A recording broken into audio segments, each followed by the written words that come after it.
नमस्कार, मैं तनु भदौरिया और आप देख रहे हैं टीवी फर्स्ट न्यूज। रीवा जिले की सीमा पर अवैध रेत परिवहन के मामले में तेजी से इजाफा हो रहा है। इसमें नियमों के तहत वाहन संचालन करने वाले स्थानीय ट्रक मालिकों में भारी नाराजगी देखी जा रही है। इस संबंध में Rewa mining minerals truck association के जिला अध्यक्ष अनिल मिश्रा ने प्रेस विज्ञप्ति जारी कर गंभीर आरोप लगाए। अनिल मिश्रा के अनुसार शहडोल जिला के बुढ़वा, सतनी, झिरिया और कुबड़ी क्षेत्रों में 24 घंटे अवैध रूप से बालू का परिवहन किया जा रहा है।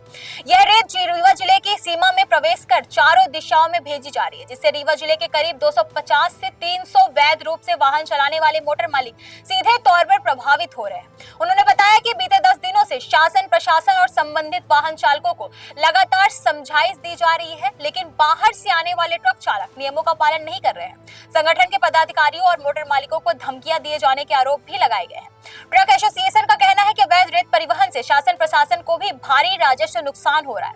साथ ही आरोप लगाया गया कि रामनगर थाना क्षेत्र में राजेश यादव तथा बाढ़ सागर थाना क्षेत्र में धीरेन्द्र सिंह भदौरिया द्वारा खनन माफिया को संरक्षण दिया जा रहा है। अनिल मिश्रा ने चेतावनी देते हुए कहा कि यदि जल्द ही अवैध रेत परिवहन पर प्रभावी कार्रवाई नहीं की गई तो Rewa mining minerals truck association वाहन संचालन में असमर्थता जाहिर करेगा। साथ ही संगठन के सदस्य अपनी गाड़ियों के साथ रीवा कलेक्ट्रेट पहुंचकर कलेक्ट्रेट महोदया के समक्ष वाहनों की चाबियां सौंपने को मजबूर होंगे।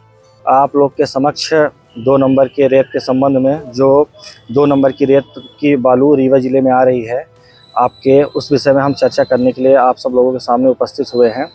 विगत 5-6 दिनों से हम लोग निरंतर मीडिया के माध्यम से सबको मैसेज कर रहे हैं, शासन प्रशासन को मैसेज कर रहे हैं कि 2 नंबर की रेत जो रीवा जिले के सीमा से रीवा जिले के अंदर प्रवेश कर रही है उस पर कार्रवाई हो, लेकिन अभी तक हमारी आप बात को नहीं सुना गया और शायद हमारी आवाज़ अभी वहाँ तक नहीं पहुँची जहाँ से कार्रवाई होनी चाहिए।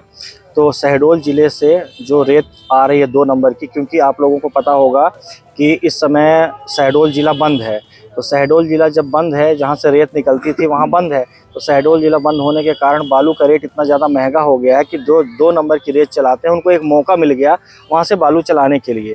अब वो वहाँ से 6,000-7,000 रुपये में अपनी गाड़ी लोड करके रीवा ले आके 50,000-55,000 रुपये में खाली कर रहे हैं। एक गाड़ी में उनको 30 से 35,000 रुपये का फ़ायदा हो रहा है, जिसकी वजह से वो दिन और रात बराबर वहाँ से 2 नंबर की रेत निकल रही है। और वहाँ से रेत निकलने के बाद आपका वहाँ मेन थाना देवलोन पड़ता है, देवलोन के थाने से पूरी अवैध रेत वहाँ से निकलती है, फिर वहाँ से आती है तो आपका रामपुर थाना पड़ता है, फिर वहाँ से आपकी आती है तो रामनगर थाना पड़ता है, फिर गोविंदगढ़ थाना पड़ता है, फिर उधर जिगना ककलपुर थाना पड़ता है। उस रास्ते से होते हुए आपके रीवा शहर के अंदर गाड़ी प्रवेश करती है। मैं शासन प्रशासन को ये बता दूं कि हमारा राजस्व का इतना नुकसान हो रहा है, वहाँ से 2 नंबर की रेत 150 से 200 की संख्या में डेली वहाँ से गाड़ियाँ निकल रही हैं। अगर एक गाड़ी में हम 10,000 का भी राजस्व जोड़े तो एक दिन में कितना होता है, और ये आज 4 महीने 5 महीने से लगातार चल रही है।